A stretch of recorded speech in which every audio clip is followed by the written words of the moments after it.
Attaque du Hamas, Israël riposte avec des tirs aériens sur la bande de Gaza. Au moins 5000 roquettes ont été tirées depuis la bande de Gaza vers Israël samedi matin. En milieu de matinée, Israël a riposté avec des tirs aériens sur Gaza. En Israël, des centaines de personnes sont en fuite et une femme d'une 60aine d'années ainsi qu'un élu local ont été tués. Le ministre de la Défense israélien considère que le Hamas a déclenché une guerre. L'Union européenne réagit. La branche armée du Hamas palestinien a tiré des roquettes par centaines samedi matin depuis la bande de Gaza, faisant au moins un mort en Israël et mettant fin à une trêve globalement respectée depuis la fin d'une guerre de 5 jours entre Israël et ce territoire en mai. Les tirs de roquettes au départ de plusieurs endroits de la bande de Gaza ont commencé avant 6h30, 3h30 GMT, et se sont poursuivis en début de matinée. L'armée israélienne a fait retentir des sirènes dans le sud et le centre du pays, invitant la population à rester près des abris. De son côté, la branche armée du Hamas, mouvement islamiste armé qui contrôle la bande de Gaza depuis 2007, a annoncé avoir déclenché l'opération « Déluge d'Al-Aqsa » contre Israël et lancé plus de 5000 roquettes. Nous avons décidé de mettre fin à tous les crimes de l'occupation, Israël, a déclaré la branche armée des brigades Al-Aqsa. L'armée israélienne a déclaré que le Hamas était à l'origine d'une « attaque combinée », comprenant des tirs de roquettes et des infiltrations de terroristes en territoire israélien depuis la bande de Gaza. Le mouvement islamiste palestinien Hamas a déclenché une guerre contre l'État d'Israël, a déclaré samedi le ministre de la Défense israélien, Yoav Gallant, alors que des roquettes sont tirées par centaines depuis le matin vers Israël à partir de la bande de Gaza sous contrôle du Hamas. Le Hamas a fait une grave erreur ce matin en déclenchant une guerre contre l'État d'Israël. Les soldats israéliens sont en train de combattre l'ennemi à chaque endroit, a déclaré Yoav Gallant dans un communiqué. Selon ses services, Yoav Gallant a approuvé le rappel des réservistes. Un élu local israélien tué dans un échange de tirs avec des assaillants venus de Gaza.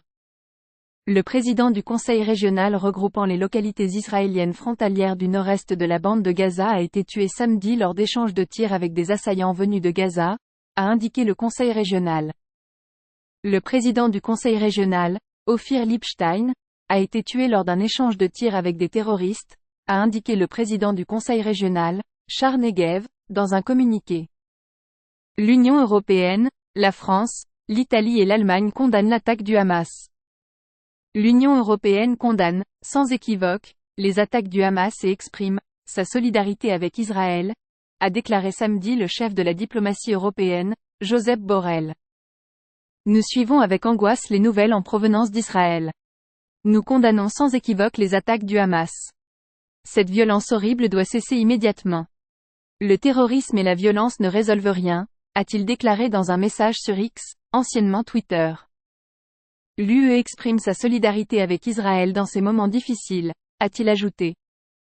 La France condamne elle aussi, avec la plus grande fermeté les attaques terroristes, contre Israël.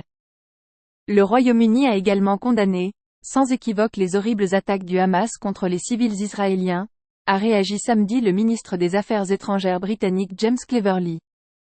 De son côté, l'Italie soutient le droit d'Israël à se défendre contre l'attaque brutale qui se déroule en Israël, a indiqué le gouvernement dans un communiqué. Rome condamne avec la plus grande fermeté la terreur et la violence en cours contre de civils innocents. La terreur ne prévaudra jamais. Nous soutenons le droit d'Israël à se défendre, conclut le communiqué. Quant à l'Allemagne, Berlin condamne fermement les attaques terroristes venant de Gaza contre Israël, a réagi samedi matin la ministre des Affaires étrangères allemande Annalena Baerbock.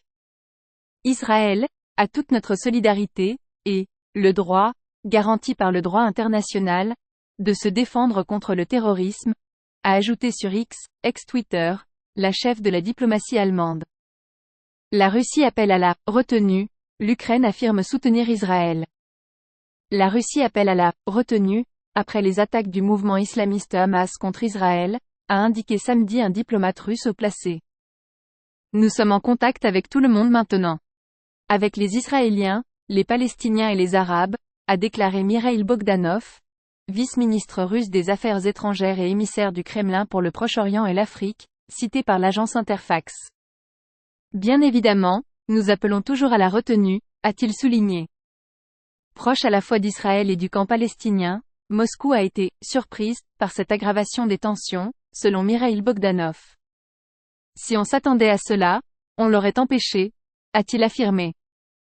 De son côté, l'Ukraine a affirmé samedi soutenir Israël dans son « droit à se défendre lui-même et son peuple », après les attaques lancées par le Hamas depuis la bande de Gaza. L'Ukraine condamne fermement les attaques terroristes en cours contre Israël, y compris les tirs de roquettes contre la population civile à Jérusalem et à Tel Aviv, a déclaré le ministère ukrainien des Affaires étrangères sur un réseau social.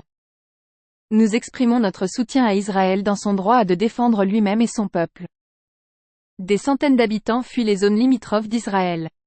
Des centaines d'habitants du nord-est de la bande de Gaza ont fui leur maison samedi matin après le déclenchement d'une offensive militaire de la branche armée du Hamas contre Israël, a constaté une journaliste de l'AFP. Des hommes, des femmes et des enfants transportant des couvertures et des vivres ont été vus en train de quitter leur logement pour se diriger plus vers l'intérieur de la bande de Gaza alors que les tirs de roquettes par centaines se poursuivaient depuis le matin depuis ce territoire en direction d'Israël.